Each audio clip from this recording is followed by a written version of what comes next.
कैसे हो आप लोग। आज मैं जो आपको किस्सा सुनाने जा रहा हूँ वो आपके रोंगटे खड़े कर देगा। ये किस्सा एक छोटे से गांव के लड़के अमित का है। मैं चाहता हूँ कि आप लोग अपना फोन को साइड में रख दीजिए। देखने की कोई ज्यादा जरूरत नहीं है। कहानी सुनने में मजा आएगा। हैंड्स फ्री लगा लीजिए। हो सके तो रूम को डार्क कर लीजिए, अंधेरा कर लीजिए, ताकि सुनने में आपको ज्यादा मजा आए और आप जो जो हादसा हुआ है उसकी गहराई को ज्यादा बेहतर समझ सके। आगे जो कहानी सुनाने जा रहा हूं मैं आपको, वो अमित के पॉइंट ऑफ व्यू से सुनाऊंगा मैं। आवाज मेरी होगी, लेकिन एक्सपीरियंस सारे के सारे अमित के होंगे। तो शुरू करते हैं। मेरा नाम अमित है। मैं गुजरात के एक छोटे से गांव का रहने वाला हूँ। गांव में जॉब्स इतनी जल्दी अवेलेबल है नहीं, तो मैं जॉब करने के लिए छोटे से शहर में, गांव के पास में एक शहर है, कुछ 80-90 किलोमीटर दूर, मैं वहां पर जॉब करने आया हूँ। काम का इतना प्रेशर है कि मैं छुट्टियां भी नहीं ले सकता। मुझे काफ़ी टाइम हो गया अपने घर जाए हुए। मैं अपने लोगों से नहीं मिला, अपने मम्मी पापा से नहीं मिला, अपनी छोटी बहन से नहीं मिला, अपने दोस्तों से नहीं मिला। काम काम काम। दिमाग थक सा गया है, लेकिन क्या करें। कुछ फैमिली की जिम्मेदारियां, उन्हें पूरा करने के लिए काम तो करना ही पड़ेगा। कुछ ही दिनों में दिवाली आने वाली थी और इस वक्त मैंने ठान लिया था कि कुछ भी हो जाए, चाहे मैं छुट्टी लेके रहूंगा, क्योंकि मुझे घर जाना है यार। काफी वक्त हो गया घर जाए हुए, और त्योहार आ रहा है तो मुझे अपने लोगों के साथ में त्योहार एंजॉय करना था। मैं यही करता भी हूँ। मैंने अपने ऑफिस के सीआरएम एक सॉफ्टवेयर होता है जिसमें हम छुट्टी वगैरह अपडेट कर सकते हैं। वो सारा टेक्निकल चीज़ है, वो मैं आपको उसमें नहीं जाना चाहता। ऑफिस के कंप्यूटर में मैंने एप्लीकेशन रख दी छुट्टियों की। मैंने 15 दिन की छुट्टियों की एप्लीकेशन रखी थी, जो कि मंजूर भी हो गई, खुशकिस्मती से या बदकिस्मती से, पता नहीं। दिन बीतते गए और छुट्टी का दिन करीब आ गया। तो मैं अब आपको सीधे ले सकता हूँ उस दिन जब से मेरी छुट्टी शुरू होने वाली थी।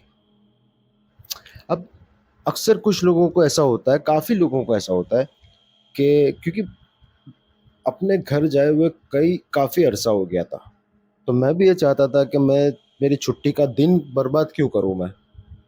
अब आज जॉब खत्म करके आऊँगा, कल सुबह मैं निकलूँगा, आधा दिन निकल जाएगा, तो वो छुट्टी का एक दिन, आधा दिन बेकार हो जाएगा। इससे अच्छा मैंने सोचा कि जॉब कंप्लीट करते ही, आज का दिन कंप्लीट करते ही मैं सीधा बस स्टॉप पर पहुंच जाऊंगा और अपने घर के लिए जो भी बस मिलेगी मेरे को, उस बस से मैं घर पहुंच जाऊंगा। ये मेरी सबसे बड़ी गलती थी जिंदगी की। क्यों? आगे बताता हूँ। अब क्योंकि 15 दिन की मैंने छुट्टी ली थी, तो मेरे बॉस चाहते थे कि मैं 15 दिन का अपने हिस्से का जितना भी काम है वो मैं ज़्यादा से ज़्यादा करके निकलूं, ताकि मेरी जो टीम है वो मेरा बाकी का काम टेक ओवर कर सके और 15 दिन ऑफिस में वो काम करने में कोई दिक्कत ना हो। तो मैंने एग्री किया, ठीक है कोई बात नहीं, 15 दिन के लिए तो छुट्टी ले रहे, आज थोड़ा सा लेट निकलते ऑफिस से। तो मैंने काम कंप्लीट किया और काम कंप्लीट होते होते काफ़ी रात हो गई थी। तकरीबन मुझे लगता है 10:30-11 बज रहे थे उस वक्त। काम कंप्लीट किया, सारा कुछ वाइंड अप किया और मैं निकल गया बस स्टॉप की तरफ। इतनी रात हो गई थी, जैसे तैसे करके टैक्सी वगैरह पकड़ी और बस स्टॉप की तरफ निकल गया। अब एक बस खड़ी थी, जो कि आखिरी बस थी मेरे गांव की तरफ जाने के लिए। एक्चुअली मेरे गांव की तरफ नहीं जा रही थी वो बस। मेरे गांव से 12 किलोमीटर पहले एक और गांव पड़ता है, क्योंकि मेरा जो गांव है वो उस गांव से होकर अंदर से जाना पड़ता है। तो वहाँ पर वहाँ तक के लिए मेरे को बस मिल गई थी। मैं उस बस में चढ़ा। बस में जब मैं बैठा तो एक अजीब फील हुआ कि पूरी बस खाली है। कोई जा नहीं रहा था उस वक़्त उस गाँव के लिए। बस में कोई प्रॉब्लम नहीं थी, बस बिल्कुल बोतिया नहीं थी, नॉर्मल ही थी। ड्राइवर भी आया, नॉर्मल ड्राइवर था, कंडक्टर भी नॉर्मल था, कोई इश्यू नहीं। लेकिन उस बस में सफ़र करने वाला मैं अकेला इंसान था। बस आगे बढ़ी, चलती, चलती, चलती आगे निकली। जब कंडक्टर मेरे पास टिकट लेने के लिए आया तो मैंने जो उस गाँव का नाम लिया, तो कंडक्टर ने थोड़ी हैरत भरी नज़र से मुझे देखा और एक अजीब सवाल पूछा, "बाबू, नए हो क्या? इस वक़्त उस गाँव में कोई नहीं जाता?" मैंने पूछा, "ऐसा क्यों?" कंडक्टर ने कुछ जवाब नहीं दिया, बस मेरी टिकट काटी और अपनी जगह पर जाकर बैठ गया। मैंने भी उसे इग्नोर किया। मैंने सोचा होगा कोई कुछ अंधविश्वास लोगों में, कुछ ना कुछ भी होगा, या फिर कोई कोई तरीके का डर, खौफ लोगों में बड़ा भरा होगा। लेकिन मैं उस पे ज़्यादा ध्यान नहीं दिया क्योंकि मैं इतना एक्साइटेड था घर जाने के लिए कि मुझे सिर्फ़ वही दिख रहा था कि मैं जल्द से जल्द टाइम वेस्ट किए बिना अपने घर पहुँच जाऊँ। बस निकली और आखिरकार मुझे उस गाँव में मैं उस गाँव में पहुँच गया जहाँ से मुझे अगला अगला जो मेरा गाँव है वहाँ के लिए ऑटो रिक्शा या टैक्सी या कोई भी और व्हीकल लेना था। अब जब मैं बस से उतरा तो मैं देखता हूँ कि बस स्टॉप पूरा खाली था। कोई और बस नहीं थी, कोई टैक्सी नहीं, कोई ऑटो नहीं, कोई पैसेंजर नहीं, कुछ भी नहीं। एक अजीब-सा सन्नाटा था वहाँ पे। एक ऐसा सन्नाटा जो बयान नहीं कर सकते। बस खामोशी हर जगह, अंधेरा, खामोशी। मैं बस स्टॉप पर जैसे ही उतरता हूँ तो एक अजीब-सा खौफ मेरे अंदर समा जाता है। अभी तक कुछ हुआ नहीं था, लेकिन कहते हैं ना वहाँ की हवा में एक खौफ था, एक नेगेटिविटी बहुत थी, भारी बोझ बहुत था। फिर भी अब यहाँ तक आ गए, अब घर तो जाना था ना, और कोई ऑटो रिक्शा, कोई टैक्सी वहाँ पर नहीं था। मैंने सोचा चलो चलते हैं, कोई बात नहीं, थोड़ा चलते हैं आगे, क्योंकि मैं सिचुएशन से पूरा अनजान था। मैं चलते, चलते, चलते थोड़ा आगे निकला इस उम्मीद में कि आगे कहीं न कहीं कोई ना कोई रास्ता मिल जाएगा, कोई बाइक वाला लिफ्ट दे देगा, कोई टैक्सी, कुछ ना कुछ व्हीकल मेरे को मिल जाएगा, बस ये सोचते हुए मैं बाहर चलते हुए निकला।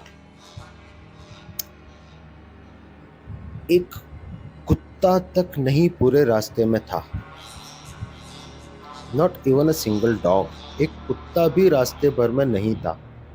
इतना सन्नाटा था, इतना पिन ड्रॉप साइलेंस था। वो साइलेंस, वो सन्नाटा इतना खौफनाक और ख़तरनाक था कि मुझे अपने पैरों का के जो चलने के जो कदमों की आवाज़ है, वो तक मुझे डरा रहे थे, उससे तक मेरे को खौफ आ रहा था। ठीक है, कोई बात नहीं, चलते-चलते मैं आगे चलता गया। पूरा रास्ता सन्नाटे सन्नाटे से भरा था, कोई इंसान, कोई जानवर, कोई परिंदा पूरे रास्ते में नहीं था। बस रास्ते के एक एक कोने में एक बूढ़े बाबा बैठे हुए थे, अपना सर नीचे करके बैठे हुए थे। मुझे पहले तो थोड़ा अजीब लगा देखने में कि यार पूरा गांव खाली, पूरा रास्ता खाली, ये बाबा यहाँ पे पता नहीं अकेले क्या कर रहे हैं, कौन है। और उन्हें देख के लग रहा था ऐसा कि कोई पुजारी उजारी, पंडित वंडित होंगे। तो मैंने सोच थोड़ा सा मेरे को एक उम्मीद जागी कि इनसे कुछ बातचीत कर लेता हूँ, उनसे कोई सलाह मशवरा ले लेता हूँ, शायद ये मुझे कहीं ना कहीं तो पहुंचा दे या कोई कोई कोई सलाह दे दे मेरे को। तो मैं उन बाबा के पास जाता हूँ। मैंने उन बाबा से पूछा, बाबा यहाँ आसपास कहीं टैक्सी या ऑटो मिलेगी क्या? बाबा ने कोई रिस्पॉन्स नहीं दिया, एकदम जैसे बैठे थे वैसे ही सर नीचे करके बैठे रहे। मामला थोड़ा अजीब लग रहा था।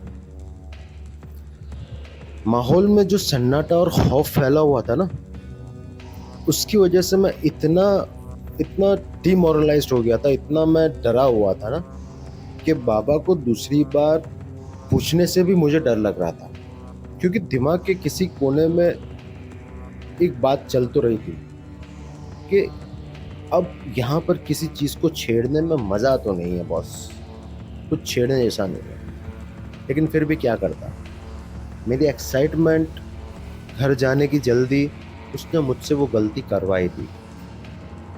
मैंने फिर से बाबा को दोबारा पूछा, बाबा यहाँ पे कोई टैक्सी या ऑटो मिलेगी क्या? इस बार बाबा ने अपना चेहरा मेरी तरफ किया। चेहरे पे एकदम शांत भाव थे, कोई कोई ज्यादा एक्सप्रेशंस नहीं थे, एकदम शांत एक्सप्रेशन। जैसे उन्होंने मेरी तरफ चेहरा किया, उन्होंने एक हल्की सी स्माइल दी मुझे। उनकी वो स्माइल देख के मेरा मेरा पूरा शरीर डर से कांप उठा। उसकी वजह, जब उन्होंने स्माइल दी तो मेरी नज़र पड़ी उनकी दांतों पे। बाबा के दांत लिटरली लिटरली किसी इंसानी दांतों की तरफ बिल्कुल नहीं थे। बहुत खौफनाक और नोकीले, कील की तरह नोकीले दांत थे। वो देख के मैं डर गया और मैं कांपने लगा था। मुझे समझ नहीं आ रहा था कि ये हो क्या रहा है और ये किस तरह के इंसान है कि इनके दांत इंसान जैसे नहीं है बल्कि किसी किसी खौफनाक जानवर जैसे है। मैं ये सोच ही रहा था और डरते हुए कांप ही रहा था कि बाबा ने अचानक से हंसना शुरू कर दिया। और उनकी हंसी देख के मेरा खून जम गया। बाबा ने जब हंसना शुरू किया ना, तो उन्होंने अपना पूरा जबड़ा खोल दिया, पूरा जबड़ा। जैसे एक शेर अपना पूरा जबड़ा खोल देता है, उसी तरह अपना पूरा जबड़ा खोल के हंसने लगे। अजीब अजीब मंजर मैंने देखा, इतना खौफनाक मंजर मैंने अपनी पूरी जिंदगी में नहीं देखा। उनकी आंखें लाल हो गई थी और पूरा जबड़ा खोल के हंस रहे थे, जैसे कोई कोई शेर ने अपना जबड़ा खोला हुआ हो। मैं देख के दंग रह गया और इतना खौफनाक मंजर हो गया था कि मैं वहीं बेहोश हो गया। फिर जब मेरी आंख खुली ना, तो मैं किसी हॉस्पिटल के एक वार्ड में था। एक जनरल वार्ड था जहाँ पे और भी पेशेंट्स थे, बहुत बड़ा वार्ड था। तकरीबन 30-40 पेशेंट्स का बेड थे वहाँ पे। और लेकिन हॉस्पिटल थोड़ा सा अजीब था, क्योंकि गंदा, मैला कुचैला, धूल से पूरे फर्श पे धूल धूल जमी हुई थी। अजीब सी बदबू फैली हुई थी और एक अजीब सा सन्नाटा था। रात के तकरीबन 2-2:30 बज रहे थे, मुझे याद है। और मैं आंख खोल के जब देख रहा हूँ तो ये सब सारा मंजर मैं देख रहा हूँ। जब मैं देख रहा हूँ कि आसपास, क्योंकि वो जो मरीज वहां पे थे, वो मरीज तो थे लेकिन कुछ अजीब था उन लोगों में। चेहरे पे कोई एक्सप्रेशन नहीं। कुछ लोग बैठे थे, कुछ सोए थे, कुछ बस यहाँ से वहाँ घूम रहे थे, चल रहे थे बस। लेकिन फेस पे बिल्कुल एक्सप्रेशन नहीं, एकदम ब्लैंक, जैसे जिंदा लाशें चल रही हो। ये देख के मुझे और भी खौफ आया, क्योंकि मैं बिल्कुल अनजान था कि मैं इस वक्त हूँ कहाँ पर। मुझे कुछ नहीं पता मुझे कौन लाया यहाँ पर, मैं यहाँ कैसे आया, मैं कहाँ पर हूँ, मुझे कुछ नहीं पता था। डर के मारे मेरा दिल बैठे जा रहा था।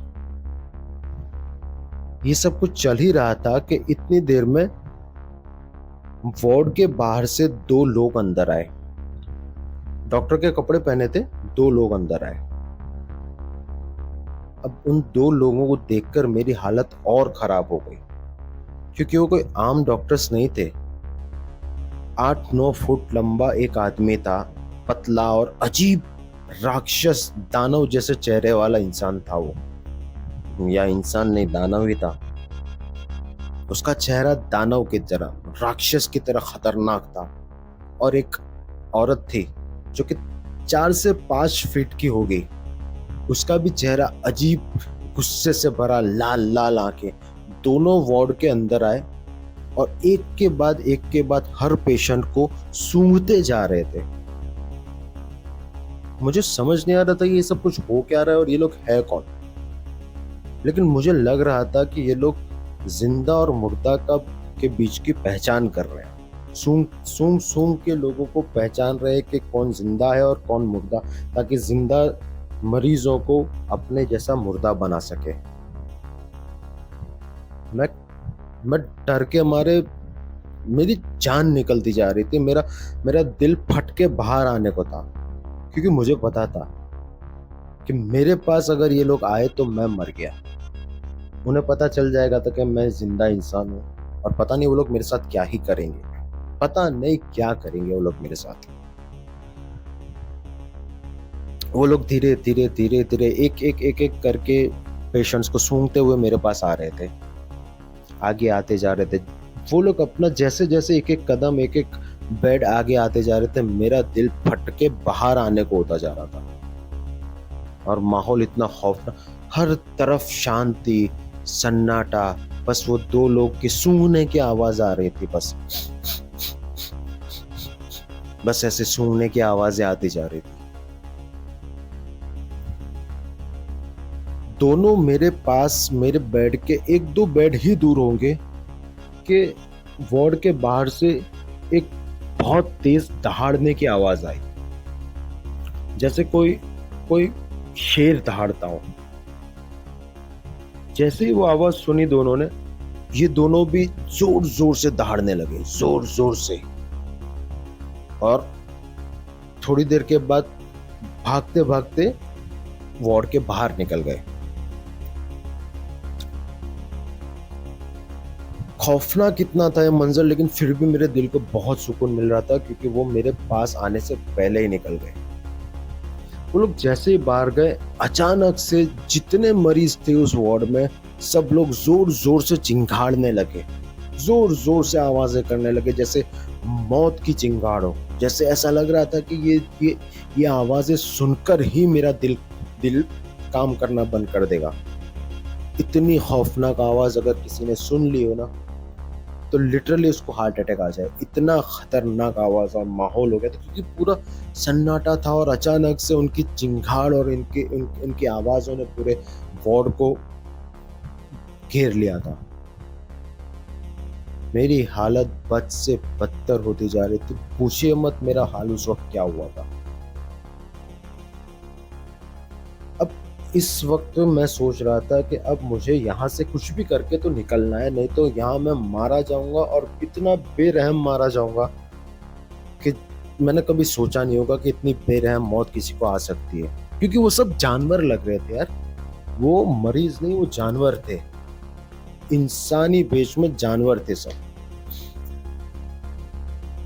इतने में मैं सोच ही रहा था, मैं पूरे वार्ड में अपनी नजरें घुमा रहा था कि कहीं कुछ तो लूप होल मिल जाए, कहीं कुछ मिल जाए कि मैं यहाँ से भाग सकूं। इतने में मेरी नजर मेरे पीछे वाले बेड पे पड़ती है, जिसके बगल में ही एक टूटी सी खिड़की थी जो कि खुली थी।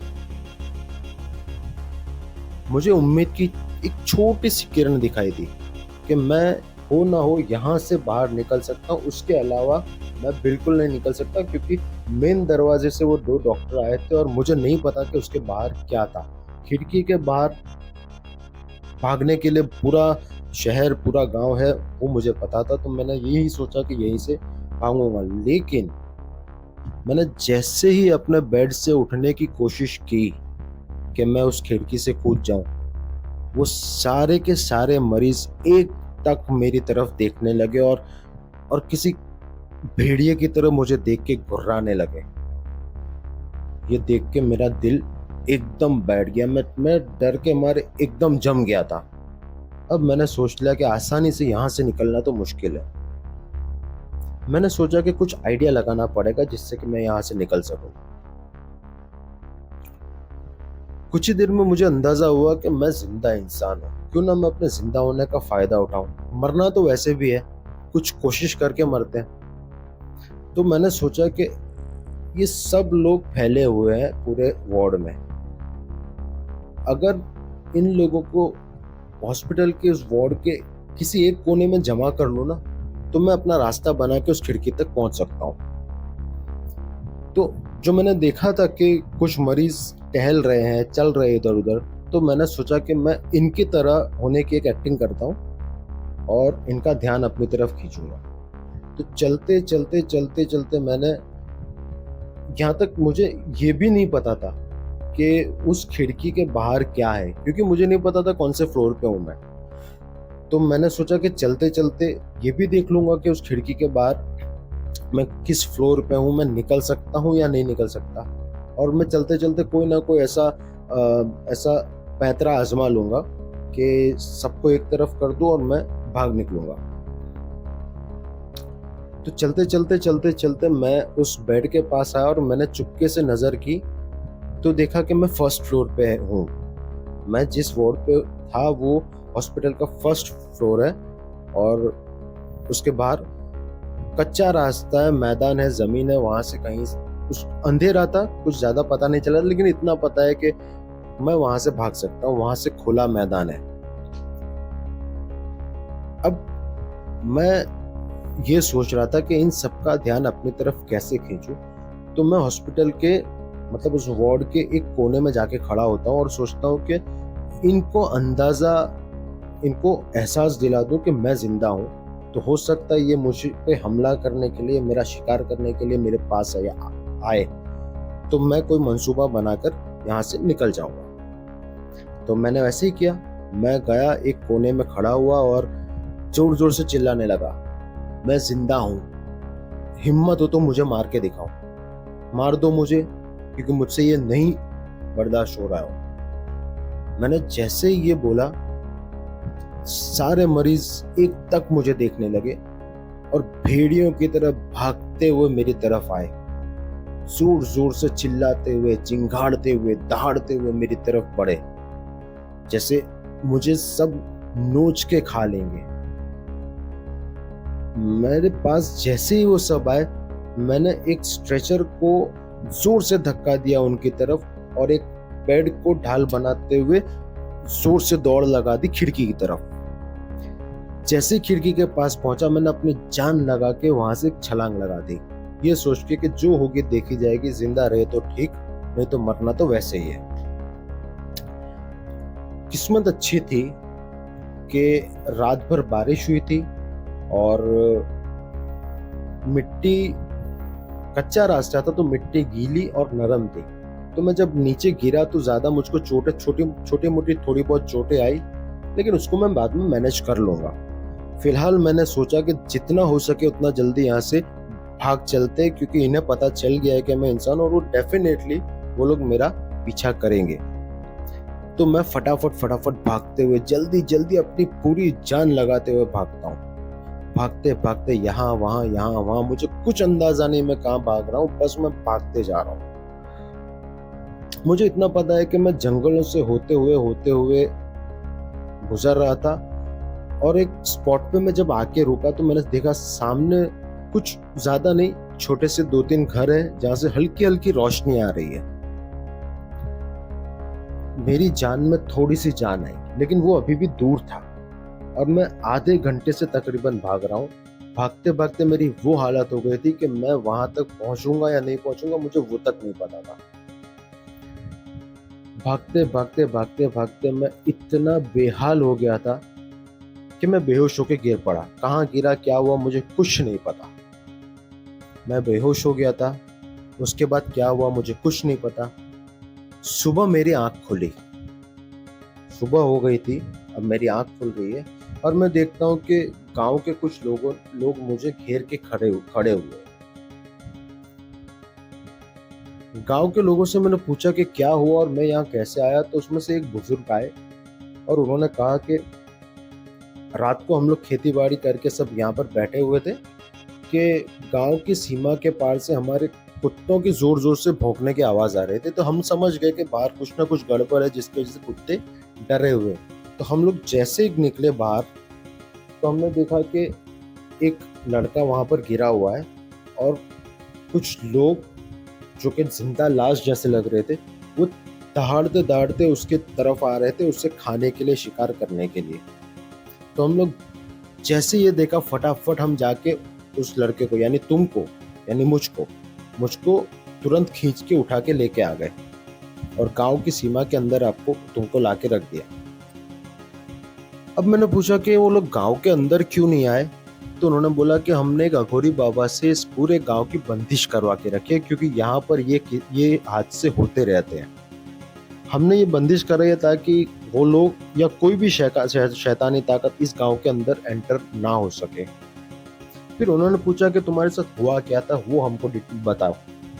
तो मैंने उन्हें बताया कि ऐसा ऐसा हुआ था। मैं एक अस्पताल में, मैं मतलब एक बाबा को मैं मिला, वो ऐसे मुझे देख के हंसे, मैं डर गया, ये वो सारा मैंने उनको किस्सा सुनाया। तो एक बुजुर्ग जो मुझे सब कुछ बता रहे थे, उन्होंने मुझसे कहा कि बेटा, बहुत ज़्यादा खुश नसीब इंसानों के तुम बच गए हो, वरना वहाँ से कोई जिंदा नहीं लौटता। और अक्सर तो वहाँ से, उस हॉस्पिटल के पास में, लोगों की लाशें मिलती हैं, बेरहमी से खाई हुई, आधी खाई हुई, कटी हुई, टुकड़ों में लाशें। इस तरह से काफी ऐसा, कई बार ऐसा हुआ है कि ऐसी लाशें वहां से मिली हुई है। पता नहीं तुम्हारे साथ क्या था, तुम खुश नसीब होकर वहां से निकल आए। मैं सोचा कि बाबा, ये है क्या, इसके बारे में मुझे थोड़ा बताएंगे? तो बाबा ने कहा कि ऐसा कहा जाता है, कुछ सालों पहले एक अघोरी बाबा का एक्सीडेंट हो गया था उस गांव के स्टेशन के पास। जब उन्हें हॉस्पिटल ले जाया गया ना, ये वही हॉस्पिटल, उस वक्त सब कुछ अच्छा चल रहा था, कोई प्रॉब्लम नहीं था। जब उन्हें हॉस्पिटल ले जाया गया, तो डॉक्टर्स, जो बड़े बड़े पैसे वाले लोग हैं, उन लोगों का, जिन्होंने बड़ी बड़ी फी देकर वहां पर इलाज करा रहे, उनका इलाज करने में वो लोग इतने बिजी थे ना, कि उस अघोरी बाबा की तरफ किसी ने कोई ध्यान ही नहीं दिया, और वो तड़प तड़प के वहीं पे मर गया। ऐसा कहा जाता है कि उस अघोरी ने मरने से पहले उस हॉस्पिटल को श्राप दिया था, और कहा था कि यहाँ पर हमेशा मुर्दों का राज रहेगा, और यहाँ से आज के बाद कोई भी जिंदा लौट के नहीं जाएगा। उस रात अजीब रहस्यमय तरीके से वहां पर उस हॉस्पिटल में आग लग जाती है। पूरा हॉस्पिटल, मरीजों समेत, वहां पर पेशेंट्स थे, पेशेंट्स के साथ पूरा हॉस्पिटल जल के राख हो जाता है। सारे मर जाते हैं, सारे राख हो जाते हैं, पूरा हॉस्पिटल खंडर बन जाता है। लेकिन आज भी कुछ लोग कहते हैं कि हम लोग जब यहाँ से जाते हैं तो वहां से अजीब अजीब आवाजें अंदर से सुनाई देती हैं। कुछ लोगों ने तो ये तक दावा किया है कि खिड़कियों में से रात को राक्षसों जैसे चेहरे बाहर झांकते हुए उन्हें दिखाई दिए, जैसे कि किसी मरीज का इंतजार कर रहे हो। तुम बहुत खुशकिस्मत हो कि तुम बच गए। तो मैंने कहा कि मुझे एक बाबा मिले थे वहां पे। तो बोले, जो अघोरी जिसकी जान गई थी ना स्टेशन के पास, ये वही बाबा था, जो कि अपने शिकार के लिए वहां पर रहता है, और हर नए आने जाने वाले को अपना शिकार बनाता है। मेरी जान में जान आई। मैंने सोचा ठीक है, चलो जो हो गया हो गया। मैं अपने गांव चला गया, सब कुछ ठीक हो गया, मैं वापस अपने शहर आ गया, जॉब वॉब पे लग गया। लेकिन उस दिन के बाद से मेरी जिंदगी हमेशा हमेशा के लिए बदल गई। क्यों? आज भी कई बार रातों को ऐसे ख्वाब में वो अघोरी बाबा मेरे को आता है। मेरे ख्वाबों में वो बाबा आज भी आते हैं, और कहते हैं कि मेरा श्राप कभी खाली नहीं जाता। तो मैं उस हॉस्पिटल में वापस जाना पड़ेगा, और मैं डर के मारे उठ जाता हूँ। बस ये मेरी जिंदगी चल रही है, और मैं आज भी यही जिंदगी चला रहा हूँ।